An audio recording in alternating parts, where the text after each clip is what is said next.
Welcome to Hospitality Meets with me, Phil Street, where we take a light-hearted look into the stories and individuals that make up the wonderful world of hospitality. Today's guest is the fantastic Chris Fletcher, Operations Director of Pie Minister and all-round hospitality champion. Coming up on today's show, Chris alienates his mum in one sentence. If someone tells you you can run your local pub and live above it, I think you're going to take that over your mum's. Phil confuses cool with boring. Cool for me now is learning that there's cordless vacuum cleaners. And Chris and Phil talk Scottish nutters. So my best friend from Hard Rock, Dave Pellow, is also Scottish, and he's just Nutter? Yeah, nutter. All that and a whole lot more as Chris talks us through his story and journey to date. A massive shout out to the Landmark Hotel in London for giving us a quiet space for the chat. Enjoy. Well, hello, good afternoon, and welcome to Hospitality Meets with me, Phil Street, your host. And today I'm delighted to introduce Chris Fletcher, who is now 25 years in hospitality, Managing Director at Ask Fletch, on the exec board at Pie Minister. I always say Pie Minster, so I got that right for once. And also co-founder of EXP 101, or is it EXP? Experience 101. Experience 101. No one can spell it. So. Which is the new voice for a new industry. I like the sound of that. We'll come on to that later. Dad of 3 crazy Welsh kids, living in the hills just outside of Cardiff, a Scouser on the red side. Of course. Otherwise, we wouldn't have been able to have this conversation. Loves family, food, sport, and walking the dog. I'm a simple man. Very good. Chris, welcome. Thank you. So thank you very much for joining us today. Maybe you could kick things off by giving us a grand overview of your career, your journey. How have you ended up where you are? We need a long time. I came from a background in hospitality. So my nan, my dad's mum, owned hotels across the Lake District, Scotland and Herefordshire.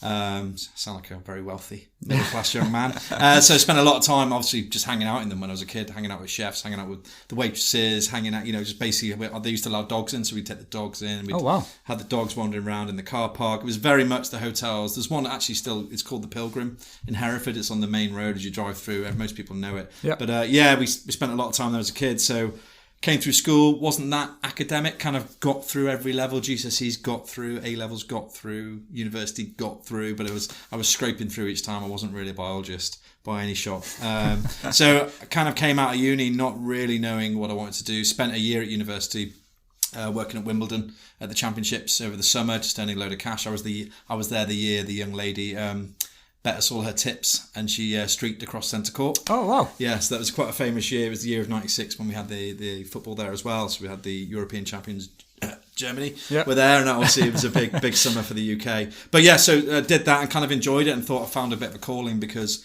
I could be me and hang out with people and not feel like I was thick anymore. Because I kind of always had a lot of really bright friends, went to a very good grammar school and kind of always felt a bit kind of underneath them, I suppose, for my own problem, I'm sure. Yeah. And then ended up in the industry, went to work at Whitbread at Beefeater, actually ran the Beefeater in my home village in Heswell on the Wirral, which was amazing. So I lived above the pub, even though my mum's house was 5 minutes up the road. But if someone tells you you can run your local pub and live above it, I think you're going to take that over your mum's. So I spent 2 years there, really just it's the best job I've ever had, no responsibility in my mind. Probably did have some, but worked for a really cool guy called Andy, who was ex-military, still really good friends. And Andy taught me everything about hospitality, how to have fun, how to influence people, how to, make friends, how to get great standards and get people to do what you want, really, which was always half the problem in hospitality. So, and from there, kind of followed him around a bit through pubs, went to live in Hull. If you've been to Hull, I wasn't there for long. I've never been to Hull. Well, there's a reason why. So I was in Hull, sorry people from Hull, but I was in Hull for a bit at a place called The Ketch, which is a really cool pub. It used to have a mast in it. You used to press a button on a Saturday night and the mast used to start swaying and all these pirates used to start singing sea shanties. It was horrific. So obviously kids wanted to press it every bloody 5 seconds. So if you worked there, it wasn't fun. Yep. So worked there for a bit and then kind of came out, ended up in ASK restaurants, now known as Ask. So I was the first. I had this debate with somebody once. Yeah, about it was ASK. I always used to call it Ask, yeah. And then somebody came into the room and said, "I went to an ASK restaurant." And I went, "Sorry, what?" Well, we called it ASK, Adam and Sam K. That's what it stood for. So and I started with Adam and Sam when they were there. So I was the first, I think, Northern general manager in their rollout. So it was quite soon. I think they'd just done Leicester. I did Liverpool, which is where I'm from. amazing, great fun, no structure at all. They were kind of rolling out. They were one of the first casual dining chains to roll out, I suppose. Thinking back, actually, I think it probably was. Then Pizza Express and Ask were probably the ones doing Italian casual dining. Obviously, was flying. And a first date location for me and my wife. What, Liverpool or no, Ask or ASK? Sorry. I was going to say the fun story about Ask in Liverpool. Gerard Houllier, as you're a Liverpool fan, came for dinner one night, and he was upstairs with all the medical team. And he fell down the stairs all the way to the bottom. When he got to the bottom, I asked him for his autograph. Because I'm not being funny. As a Rad, it's very rare you get to hang out with Gerard Houllier. Timing. So yeah, it was great. But and great fun with them. A great boss called Steve Godrich, who was my area manager, who really looked after me and kind of just a top guy. I think he came from Michelin Butlers or a pub background. But he looked after me, and I ended up opening all the restaurants for Ask across the M62 corridor, Manchester, Liverpool, Sheffield, Leeds, Hull again, back to Hull. But yeah, had a great time and really didn't have a remit. I was kind of like openings dude, and I kind of used to go around, have a flip chart, go and get drunk on the openings and hang out with all the guys, make sure we did a good job, and then on to the next one. Yep. So it was a really cool role, and I thoroughly enjoyed it. And I think as they got bigger, they got more serious, and they got they were all serious. Yeah. As they got bigger, they got a lot more structure, and I think a lot more came into play. And I felt like my time was coming to an end because the rollout was slowing down in my area. And I ended up meeting at the Hard Rock Cafe, which was, I would say, the biggest day of my career so far. That's quite bold. Because I met a guy called Callum McPherson, who is the VP of whatever, Vice President of Operations for Europe. Sounds very grand. Yeah. But Hard Rock, love a title. Hard Rock was, it was. I knew it was a burger joint. I didn't know anything about it really, and they had London and Manchester at the time. London and Edinburgh at the time. They're just about to open Manchester. And they wanted to go on a bit of a UK rollout, which turns out not to be a great idea, but they wanted to do that. And I met Callum in Park Lane, which is their first one in London. And I told him I was a Liverpool fan. Bang, in straight away, which is just... bang, he didn't hit you. Oh, no. He was like the happiest man. Then he said, where are you from? I said, Liverpool. He went, oh my God, the Beatles. And I was just like, yeah, the Beatles. And that was it. And from that moment, we got on really well. And he turned out to be probably the biggest influence of my career. And working at Hard Rock, just amazing. The friends I made there will be friends for life.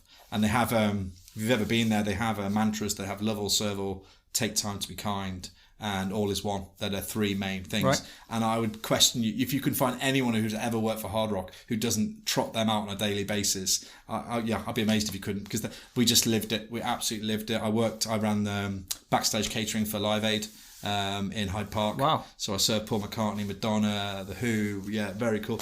The night before Live Aid kicked off, we were building the tents out the back and all the catering. And we sat in Hyde Park having a break. It was probably about 10:30 at night. And Madonna came on stage and practiced her set. It was about 10 builders and me and the chef. We sat there and watched her. I mean, that's hospitality, right? Yeah, so yeah. We watched that, and he was like, and the chef is a Scottish guy from who's the Hard Rock GM in Madrid, a guy called George Sharp. And George said to me, wait here, you wait for this. And then the next guy that came out was Pink Floyd. And it was the first time that... I think, I forget his name now, it's really bad. The guitarist had joined them. Gilmore had come back to play with them. Yep. It's the first time they'd done that in 20 years. And they played Comfortably Numb to an audience of 12 in this huge arena in Hyde Park. And we saw that. And I'm just a dude who makes burgers, flips burgers out the back. So we did that. We did, and did various other things. Did Hyde Park calling, went to Orlando for GM meetings, danced as they dropped checks from the ceiling, playing Pink Floyd Money when you were getting our bonuses. Yeah. Took over boats in Disneyland, doing training sessions and stuff. Crazy times. Absolutely brilliant. Yeah. Ended up running one in Cardiff for them and took part in the UK rollout, helped out. Was a sensei, so I used to travel to the States and enroll new guys to the company. So and he used to go on a 7 Habits of Highly Effective People, Franklin Covey session. So we used to go out and look after the new guys. So I'd fly out to Orlando, look after 7 Europeans around the table and be their mate for the week basically and induct them. So very lucky. Great time. So glad I did it and influenced everything else. So I did, and I had a kid while I was at Hard Rock called Shay, my little boy, my oldest boy, and changed everything. Obviously, 2 a.m. and changing nappies, wasn't working. Yeah, it works really well with hospitality, that doesn't it? Yeah, it does. And also, I forgot to say, actually, I met my wife at Hard Rock. So Kerry was a waitress at Hard Rock in Cardiff. So which is my Welsh connection. That was nearly the Human League song then. Yeah, there you go. I met her as a burger flipper. Yeah, but yeah, so we ended up. Together, obviously, we had Shay a couple of years later, and we decided that maybe my time for 2 a.m. and getting hammered and flying all over the world was over. Yeah. Which I kind of agreed with, your responsibility changed. And also he hated baseball caps for some reason when he was a baby. Used to freak him out. So when the girls used to come and say hello, he used to freak him out. So anyway, left Hard Rock and joined Esporta, as it was, which is now Virgin Gyms. Yeah. Ran a club for them in South Wales, which is unbelievable. I mean, it was 4,000 member LTA club for the Lawn Tennis Association. We had indoor pool, outdoor pool, 8 tennis courts inside, 8 outside, big huge bubble where Swansea City used to train. It was the best. Literally, I was like, oh my God, am I like the luckiest man on earth? So I had a job there and was the GM, but it was very weird. It was like area management because you had 15 different departments. You had health and beauty, swimming, rackets, leisure, family activities, F&B. What else was there? Many more. But it was like, so I managed a lot of heads of department. Yeah. So it's the first time really I've had to be multi-site, I suppose. It's the first time I've been having to manage different managers who are running different products.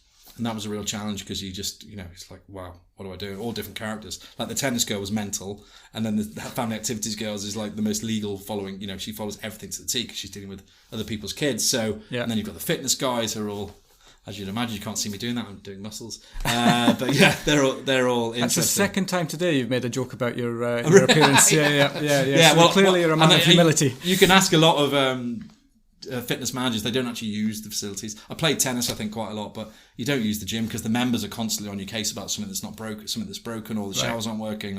And this was like a 5-star hotel, so it was very different. It was like running a hotel with fitness inside it. Great fun, did really cool stuff there as well. We had monster trucks in the car park, and we won Club of the Year the first year, and I had the whole company come to us. We turned our 8-door indoor courts into the Company of the Year awards that night, and we turned all the courts into a big conference centre, had lights spinning around the ceiling, and I got to present to the whole company about how we'd won. And I got up on stage and I didn't speak. I basically said, thanks very much for coming, hope you enjoy South Wales, and this is why we won. And I pressed the button and I played a video, and it was basically music with the pictures of all my guys, all my heads of departments, and their little CVs on each screen, and that was it. And I remember someone saying, when you stick a video on the screen. I said, it's not about that. It's about the guys that took part in it. I didn't win it. These guys around the table won it. So it was a really interesting insight into what was coming into area management, because you realise that you can win as a team really quick. I kind of understood people really quickly and thought, if I can influence at that level and get people winning in their own little worlds, small wins everywhere, then all of a sudden you've got a chance to do more. And and then I met Carluccio's. I mean, being a fitness GM, I think you either go up into sales roles. There's no area management roles. If you're area, you're sales, and it's very sales heavy. It's very membership heavy. You've got to not let people leave and join people up, so it's a bit brutal. So I didn't fancy that because that's not really me. So I ended up, went to Carluccio's and spent the next 6 years as an area manager, regional director of operations for the South, with probably the most authentic brand since Hard Rock, I suppose, in my journey, because they literally, Italy was in its veins. Antonio was involved in the business daily, and even when he wasn't involved, he was coming in and telling us what to do anyway about his favourite dish. And our first operations meeting we had with them, we didn't even talk about numbers. We just talked about food, ingredients, service. I was sitting there thinking, when are we going to get asked about labour or sales? Budgets. But it never happened, and I'm not making that up. We genuinely I was the first external area manager to join them. So I was the newbie. The rest of the guys had come up from within, which Sarah would really like to do, because I think it gave her control over standards, because she trusted them already. So, and Sarah Murray, who was my boss, was very famous for trust. Had to really, she really wanted to make sure that everything was being done the right way every day. And her way of dealing with that, I think, was to control who was coming up from within. Which I think, and actually I copied a lot of that since I left there, because you do have that, bringing external people in can be tough. And you interview and they do really well, and then they end up in the job and you've maybe got something that you didn't think you were going to get. So and you were saying yourself, we were chatting earlier on today about how internal businesses are looking a lot more internally at what they're doing, but there's still room for great candidates, and hopefully I was one that came externally into Carluccio's, and I did quite well with them. So area manager, Southwest patch, then ended up doing the Midlands and London, Southwest London as well, which is great since I live in Caerphilly. So that was a nice journey every day. But great fun. Good cheese. Oh, great cheese. Not as good as the cheese in Carluccio's though in the deli. But really good times there, and great fun. We grew from I think 38 to 100 while I was there in terms of size of sites. So it was manic, and a lot of the openings obviously were outside of London. So I had a lot of involvement in opening stuff, which is taxing on the mind and the emotions, because you're constantly looking for new people. And we rewrote the openings program a few times to kind of have 20% internal people opening every business, because it gave you that trust and that knowledge of standards and brands, that when new people come in, they can be influenced by them. Problem with opening a brand new restaurant with brand new GM, brand new head chef, everyone's kind of doing their own thing from what they brought from the last time, wherever they were at before. So yeah, it was a real learning curve, great fun. I'm probably friends for life again, hopefully from there. So, and I think towards the end, it was Sarah was going to leave, and she was a big part of why I was there. I really enjoyed working with her. Aileen as well, and Frank Bandura, Simon Kossoff. Simon had already left at this point. Really, really great people, all great guys, great fun.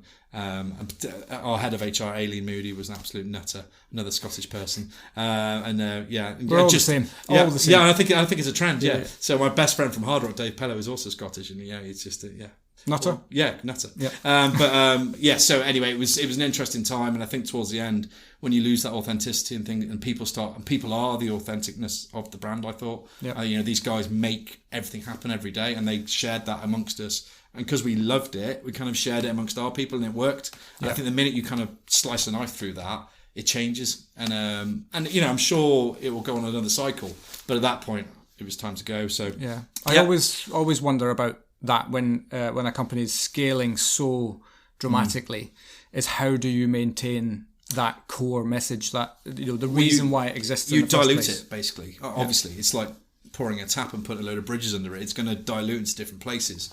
And I think it is about the tentacles you have outside of the top team. So you've got Sarah, Ops Director, Simon at CEO, Frank, CFO, Aileen, Head of HR. Those four individuals alone, plus a lot of people who worked around them in head office, were key, and they were influenced me daily. So, which then led to me influencing the same. And it was about keeping teams together. It was about not losing people. It was about stopping churn. And the churn wasn't like what it is now. It wasn't like that. Right. It was different. And it might be different because we were great. And if you're great, who wants to go? Yeah. Where are you going to go? Who are you going to join if we're the best? Yeah. And I think if every company had that mantra, someone said the other day, what if we train these people and they leave? I think of all the money we'll lose. I said, what if we don't train these people and they stay? Yeah. I've seen it a few times on LinkedIn. It's so true, isn't it? It's just literally like, you've got to invest in them. And so we were sent to Italy. We used to go and pick grapes for the special wines. We'd have competitions, and the winner of this competition would go to Italy. Sarah used to have this thing called the hat. And if she listens to this, I know it was a lie. But she used to have a hat where she pulled the names out of. I hope she is.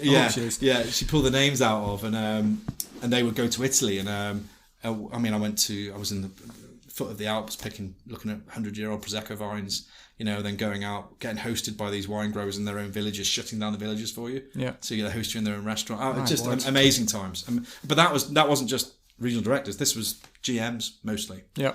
Some assistant managers, I think, as well. But, going on lemon oil trips was one of the famous ones we used to do every year. If you sold the most lemon oil, you used to go on the trip. But no one ever knew about that, It's a very internal thing. But I always wondered, if you told everyone, would it make more people want to join, or would it be, I don't know. Yeah. But I always thought that it was such a cool thing. I used to say to Kerry, my wife, I'm off to Venice next week. So, what do you mean you're going to Venice? I'm going to college. She went, you're going to Venice? I was like, yeah. And I know now it's quite common. A lot of brands do these trips everywhere, but it was really real. We were genuinely going to meet the growers who were going to supply us that year. Yeah. So it was really cool. It's a great fun. And obviously met a lot of cool people like Liam, who introduced me to you. Yep. So, yeah. And then after that, as I said, it was starting to change. So, and I wanted to be an ops director, I suppose. I was an ops director of my patch, so I had like 48, whatever it was, sites. But I really wanted to put my own stamp on something. So, looked for quite a long time and didn't really find anything. And Prime Minister, got to be careful how you say it, came along and really fitted my personality, I think. I really liked, they were quite loud, brash, and a bit naughty, I suppose, if you can be naughty with pies. And it really appealed to me. So it really appealed to me. So I met those guys, and that was intense. It was like, I think it was 3 interviews, quite a long process, as in long gaps in between. And then when I was going to say three stages, not that long. Well, and I met them in, and they brought the whole board in to meet me. So I was applying to be on the board with these guys. So they had 5 or 6 in the room at once. And it was horrific. It's a small boardroom. I was like, wow, this is intense. And obviously from someone who come from something quite different, it was weird. But yeah, and then I've just had a great time. And then I think my public outing on LinkedIn recently about why I've stepped down to just 2 days a week with Prime Minister now is all there to see. So I have a young lad who's got autism, and when he was diagnosed, a year ago now probably, I said to John, the founder, who's a fantastic guy, John and Tristan, the guys that run it, just said, look, I'm going to struggle to do the daily commute and be able to look after Nixon. and be useful to you, as in fully engaged. And I suppose it's the most honest I've been in it with a boss in a long time, because I just said what I was thinking, and I think I was at a point I needed to. It just shows you though what a bit of mutual respect does. Yeah. And I think that there's it can go an awful long way. I mean, it's an old cliche. Yeah. Respect goes a long way, but it's so true. In business, if there's the mutual respect, then you can have honest and authentic conversations with people. We were saying before, we were talking on the tube on the way, we were saying about being nice to people. It's amazing how it pays back. Yeah. And it's not, and you shouldn't do that. That's not the right way to be nice, just because you get it back. Yeah. But if you're genuinely a good guy or girl, funnily enough, people are good back to you. And I think with John and Tris, they're so cool, and they've had so many people, I think, come through their business who've become entrepreneurial because of them. Yeah. Because of the way the nature of that business is very entrepreneurial. They go after everything. You know, they don't rest on their laurels. They're constantly looking ahead. They're so structured and so organised internally. It's frightening, because from outside, I mean, compared to Carluccio's even, they had amazing structure. Prime Minister. Yeah. Quite amazing. early on. They've got some really good help. They've got some external guys that help them. Sorry, you know, on the board, some people are involved. But the board of directors themselves, Paul, Danny, Tim, Lisa, John and Tris, all amazing people. And I was really privileged to sit with them. Still am, you know, still get to sit with those guys on a monthly basis and chat about what we're doing next. But I think I said to him, look, this is me and kind of where I am. And John was like, do you want to keep one foot in? Don't just bugger off entirely. So I decided to keep one foot in the door, and I do 2 days a week for them now, which is cool. And you know, and of course I'm not just doing 2 days a week. I'm answering the phone on my third and fourth day. Yeah. I'm answering emails when I have to. But I brought in one of my old colleagues from Carluccio's to be head of operations. So Tawani looks after kind of the day-to-day stuff that I was doing, and I'm very much more strategic now, I suppose, in what I'm doing, looking after systems and anything new I might put in. But it works really nicely, and it's given me the opportunity, I suppose, to kind of reset. Yeah, kind of gone home, walked the dog, as you said at the start, and really thought about what I need to do and how I can be present and still look after Nixon's needs with Kerry and support her and the other two kids. Sorry, I shouldn't forget them. It happens a lot, believe me. Yeah. Really be present, but still, I've got a passion in me to, you can hear I'm passionate. I want to do more in my career. I love the industry, and I just want to keep going. So.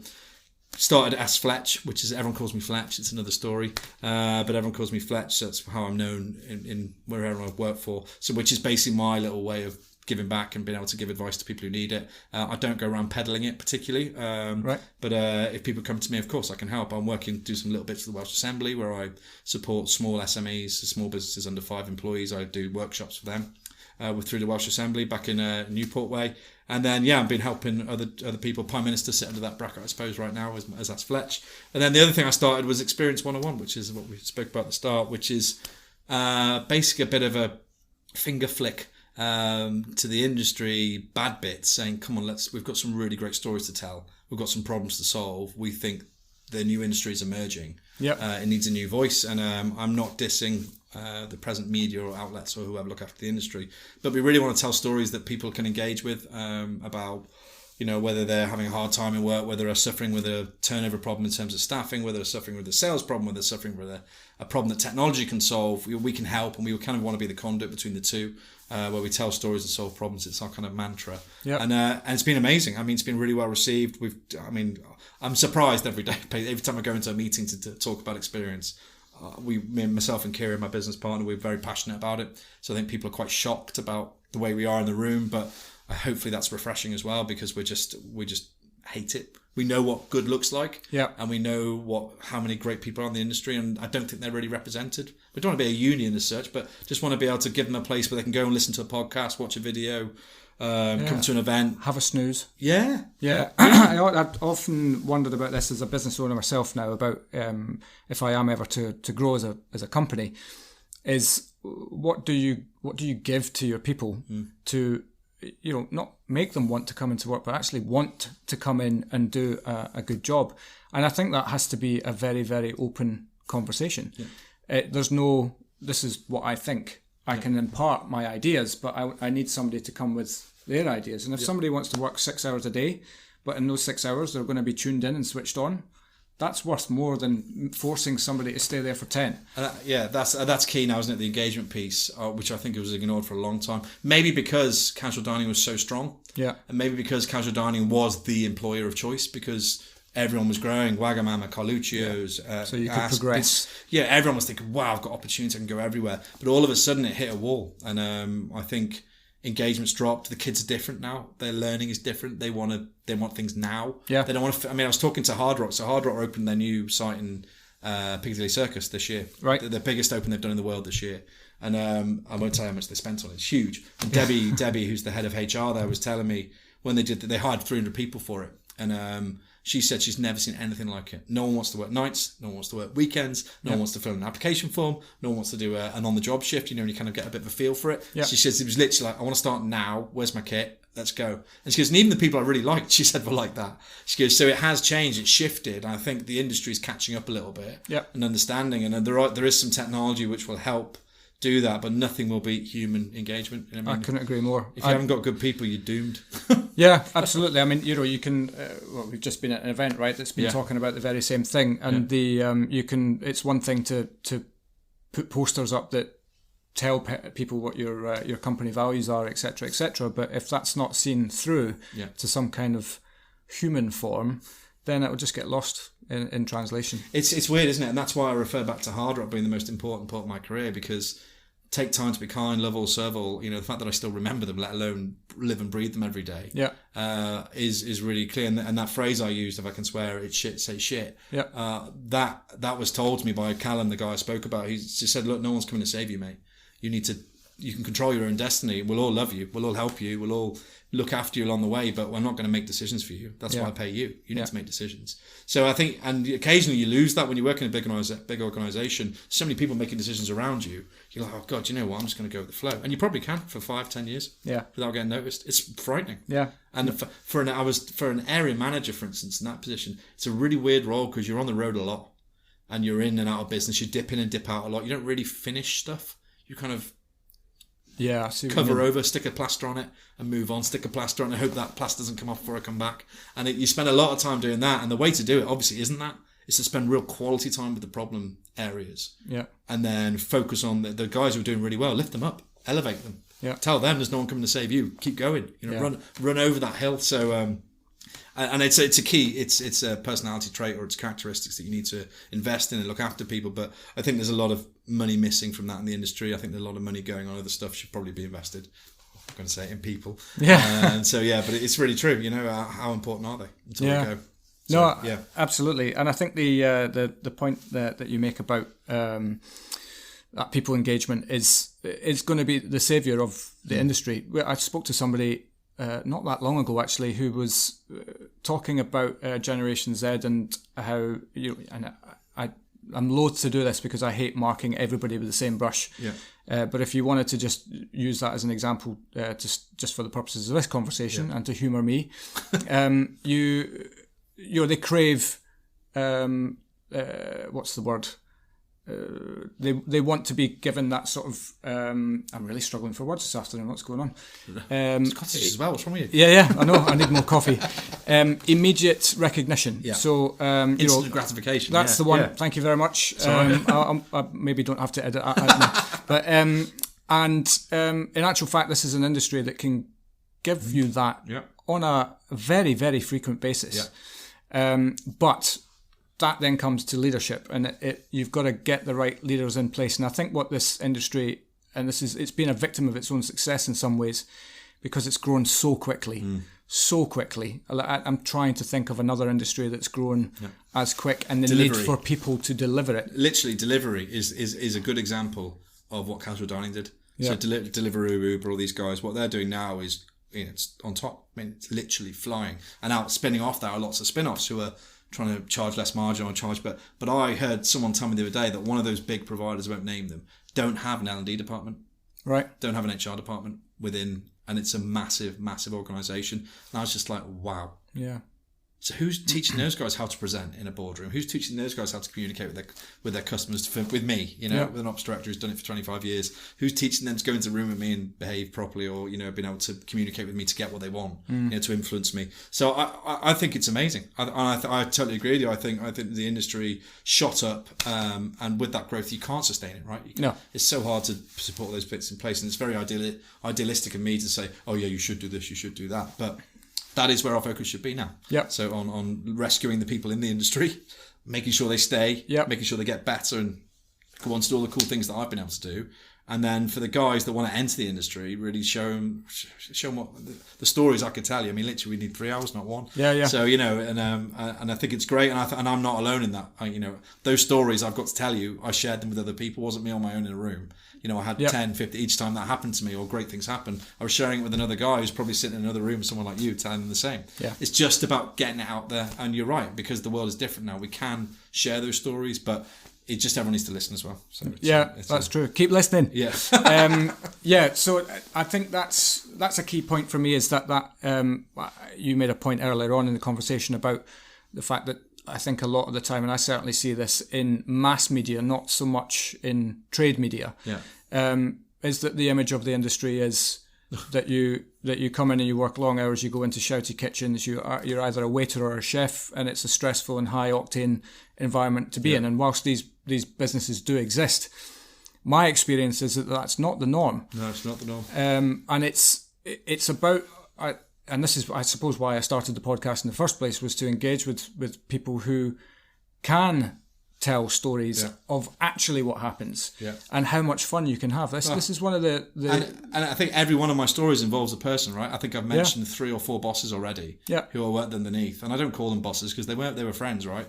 And till the day I die, they will be my mates. And they will have shouted at me like a parent. They would have given me abuse, probably swore at me quite a lot, probably made me feel like I want to resign, probably put me onto caterer.com back in the day. They probably was so nasty to me that I did that. But you know what? I always came back with the thought that I want to impress them. Yeah. And that might be something in me, but I know a lot of people like me in the industry. So I think a lot of people I know will go, I've had a bad, the lows are low. Don't get me wrong. The lows in this industry are low, but the highs are under. I mean, who gets to watch Pink Floyd in the park? But the highs, even on a Saturday night when you've just run a door with 200 people queue and you got through it, that's as good as sitting in Hyde Park. I know people won't believe me, but it is. Yeah. It's as funny, because after that you go and have a beer, you have fun. And one of the things the Hard Rock always used to say was day follows night. Night follows day, sorry. They always say night follows day. Yeah. No matter how bad it gets, and they were running the Orlando site in Orlando Live, had I think 6 kitchens, and the lines were as long as St Mary Street in Cardiff added up together, the kitchen line. So they were big restaurants, right? Selling 5,000 covers. And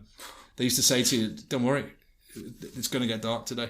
It's not just going to change. It's not going to be light all day. You're not going to have lunch forever. It's going to stop. Yep. And it's just that realisation. It's a lot of mental healthy stuff, which we never really talked about before in the industry, but it's a lot of that stuff will come into play, that really psychology, understanding that this is great fun. It's high energy. Yes, you need to be a certain person to enjoy it. Yep. I definitely think that's the case. Yep. But there's a role for everyone. There's hope for everyone, I suppose, if you're coming out of school. Yeah. So there's a chance. We talked about, obviously, the news that we've had this week about the immigration situation. Yes. Which is a totally different subject matter to discuss at another time. But the one thing that I've always loved about this industry is that the barrier to entry is zero. There is no barrier. Yeah, but it doesn't make you low skilled. That's I think when she said that yesterday, I genuinely was thinking hard about it. Thinking, am I low skilled? I'm thinking, I said earlier on that I wasn't the most academic guy, but I'm not stupid. And I think low skilled to me kind of sits on a realm of being that. Of accusing people of not being, the cleverest chaps in the room. Yeah. And I totally disagree. I mean, I think I said to you on the train that what hospitality gives you is hope.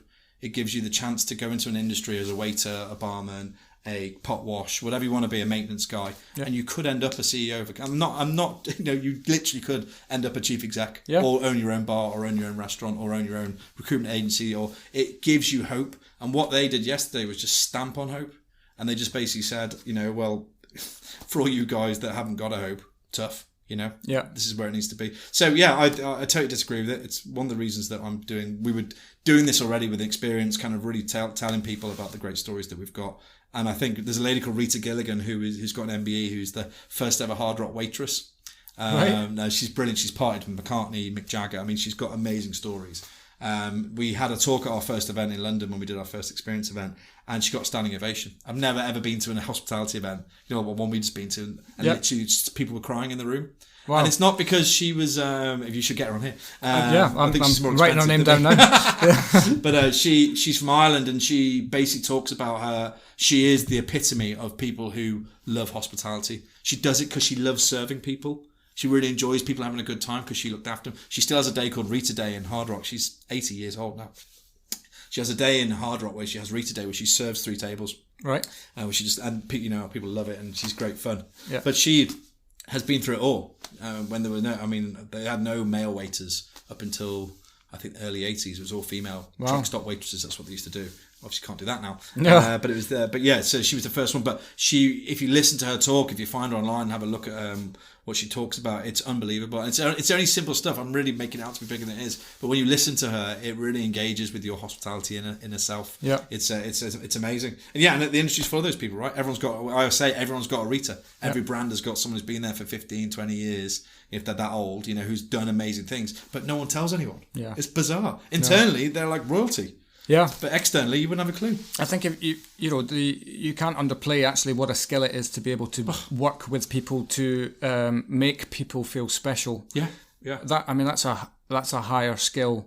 I think on the empathetic side of things, it's a massive skill. Yeah. Most multi-site people I know, and GMs actually, have got. If you did an empathy test on them, I don't know if there is one, but if you did some kind of score on their empathy level, it'd be really interesting to see where they score, because they get it. Yeah, they get it, and they really take and they take on a lot of people's emotions. I spoke about this in my blog.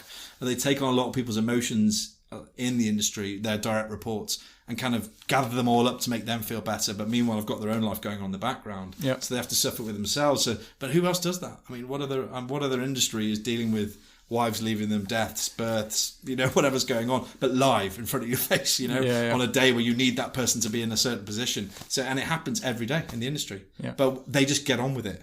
And that's another big thing that low skill people don't do. These guys get on with it. They go to work, they put the key in the door, and they just think, I'm down one, I'm going to have to run harder. Yeah.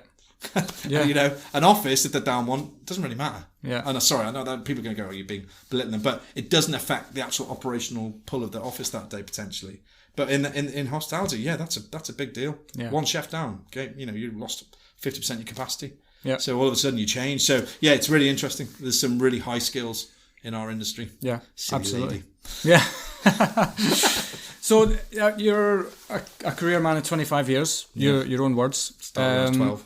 You must have had some funny things happen to you over the years. Yes. Can you regale us with anything that immediately springs to mind? My first girlfriend, in hospitality was a lovely lady called Lindsay. And me and Linz worked together in Ask. And this is the other thing about hospitality, you meet your partners generally through work. And I was the openings manager, as I said, in Leeds, and we just opened Greek Street.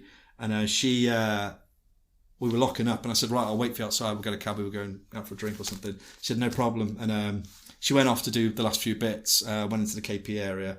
Then I went out, and all the other waiters came and goes, we're going. I said, all right. So I went with them. I left her to it because I thought she'll join us in a minute. She knew where we were going. Yeah. I wasn't that evil. Yeah. She knew where we was going. So I went there, and it must have been like an hour, and we were having a few beers. And I was like, what the hell is she? And we realised that and if you'd ever met Lindsay, you'd understand she's Calamity Jane, but she'd shut herself in the KP area, and as she went to go back out, she'd taken the door handle off in her hand, and obviously was shut in. But meanwhile, she's obviously banging. But we built they're all fire doors, aren't they? So they're all thick doors with porthole windows with double glass. So if you're in there, no one knows you're in there. Yeah. So it was I think it was 2 or 3 hours. But when we came back and found her, she'd I don't know why, but she dressed her head in blue roll like she was some kind of like I don't know, like she was like a tribe member with her blue roll, armed with a frying pan, ready to attack someone, because she thought, obviously, because she hadn't locked the restaurant. Right. So there were people in the restaurant wandering around who shouldn't have been there. So that was a great story. Another one was the Hard Rock Cafe, where we got broken into one night, and I got called at home, which is another joy of being in the hospitality industry. Yeah. I got a call to come to the restaurant to see what was going on. The police greeted me at the front door, said, look, it's not normal. What you're going to see right now is not normal. And I was like, okay. I said, but just take it as you go. And as I walked in, it was Halloween. This helps to tell the story. I was walking up, and we had a long alley called Drum Alley, where there were lots of drum skins from famous drummers, memorabilia on the walls. Right. And all the way up Drum Alley were a bunch of kids, 18 to 22-year-old kids, dressed as ghouls, witches, green faces, blood pouring from them, all the way down, all looking very guilty. And I was like, what the hell's going on? So we're like walking through, and I got to the end of the line. There's about 25 of them. They were lined up in a row. And one said, oh yeah, we leant on the door and it just opened. So we came in, and they didn't steal anything, right? Yep. And they made themselves a pint each, and they sat around the bar. They found the music, they turned the music on, and they just had a little bit of a party. Yeah. But I remember the policeman saying, do you want to press charges? I was like, no, I don't. They should be on their way. It was it was a funny experience, but obviously not I wouldn't recommend it to anyone. yeah. Don't go pouring yourself a pint if a door just. Well, yeah. If you're going to dress up as a ghoul, don't break into a restaurant. Yeah. Biggest lesson so far?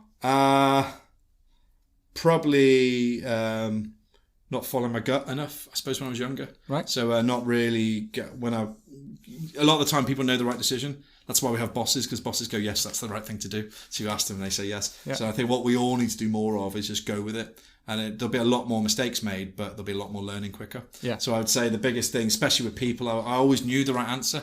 I kind of knew I need to deal with that person, but I always took too long to get to it. Yeah. And it's a common thread, I think, that's with a lot of people. They just people don't want to upset people. So, but I've learned now just to be more honest and just tell people straight away, you're not very good. Or I can help you, or I can do this for you, or you're great. What are you doing? You need to move forward. Yeah. So why are you sitting here when we can get you to another level? So being honest and really just addressing your gut is important. I think one of the things I've learned is that I'm a massive fan of this programme that's on Channel 4, the SAS. Where they put you're not going to talk about interrogation, public. Are you? No. Yeah, that's a subject for another matter. Yeah, but the guy who is kind of like the centre figure of that. There's four of the main ex-SAS guys, but he actually I've read his book and he talks about the fact that everything that you want is on the other side of fear. But I've always thought that the same thing applies to risk. If you don't take risk, you'll never know what what could have happened. Yeah. And I think this is definitely more prevalent to me now that I've turned the wrong side of 40. Yeah, you become very aware, don't you? Yeah. And it's the same principle for me as well, that I think a lot of people these days are not willing to work through problems. But the best learning is on the other side of that all day problem. Yeah. And you would then look back at that problem in 5 years' time and go, God, why was that? I think it is strange, isn't it? And I think someone was talking before, as you get older, obviously your natural progression, if you're any good, you move up through the ranks of any business you're in and you end up at the senior position. And then you start looking backwards and you think, and you do kind of laugh at yourself, almost thinking, why did I do that, or why didn't I do that? But at the same time, I suppose when you're young and you're growing up, what you consider risk is totally different to what the next person does. Yeah. Risk often sometimes is a stupid decision that you may make, but I think you're right. To do it is to learn. Yeah. There's I see, I do, all that stuff that was taught in the college shows. But yeah, once you've actually physically done it yourself, it's like having a kid. Once you've changed the nappy a few times, you kind of get it. Yeah. Before that, it's the scariest thing on earth. Yeah. But and then you're kind of thinking, hurry up, get out of nappies. Then you go and do it again. Is that the sign of insanity? Yeah, same thing over and over again. Yeah, the sign of insanity, having more kids. But yeah. So you've transitioned a little bit in the, and I mean that in a work sense. Yes, thanks. Before we go into that. Yeah, put an NB on that one. Yeah. So what does the next year hold for you? Hopefully a bit more calm. I say that, I don't want to be boring and calm, but I've got, at the moment, I'm spinning plates. I'm kind of still very connected to Prime Minister, obviously. I still really care about what happens there, and my team is still my team there. So that's going to take time to still transition into the fact where I'm in a position where I'm very strategic and Tawani's looking after the operations. So that's an evolving beast, and will take a few more months to get to where it needs to get to. In terms of my consultancy and experience, I just want to keep meeting great people, I think. And every meeting I have, every time I bump into someone new, doors are opening. And sometimes you think, I'm really lucky. You sit on the train on the way home from something, I'm really lucky. But then Gary Player said, the harder you work, the luckier you get, right? Yeah. So, and I was one thinking, of the greatest sayings of all time. Yeah, and I think I've worked my bloody arse off, in this industry. And I really have. And you very rarely say it to yourself. You very rarely say, I've worked bloody hard. I deserve some luck. And like Kerry said to me, this is all the things you've been working for, this is the ultimate goal, this is where you're going to get to. I don't think it'll stop. I don't think hospitality is going to stop for me anyway. I don't think the next year, 2 year, 3 years will ever stop. It's in my blood, as you can tell. Yeah. I'm stuck, and happily stuck.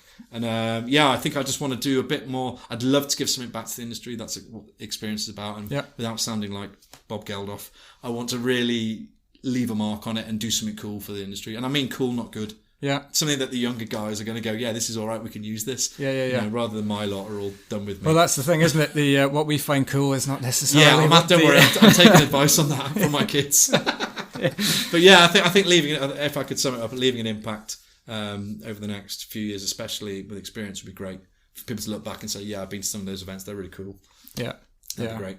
The cool for me now is learning that there's cordless vacuum cleaners that can hoover up the dog's hairs easily. Well, what I was telling you about David Pello from Hard Rock, he showed me he moved to Miami recently because he's just taken over the global role for Hard Rock, and he said the coolest thing he did when he got there, he found he had a robot hoover in his house which follows the walls around. He literally filmed it and sent it to me. I was like, this is amazing. Mate, you've just moved across the world to Miami, probably the coolest place on the planet, and you're showing me your robot hoover. So it just shows that hospitality people don't change. It happens, absolutely.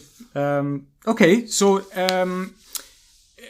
maybe you've kind of covered this, but if you could give yourself one piece of advice looking back on how you were all the way back at the beginning, or if you were starting out again, what would you tell yourself? I would use my famous phrase, which is now out everywhere on my blog, if it's shit, say shit. I think it's my mantra that I always had inside of me, and especially for my mid-20s, I suppose, but never really called it out. I think calling things out is so healthy for everyone. Yeah. For my kids, I do it all the time. Now, I'm very direct with my kids. Some people don't agree with it, but I tell them everything.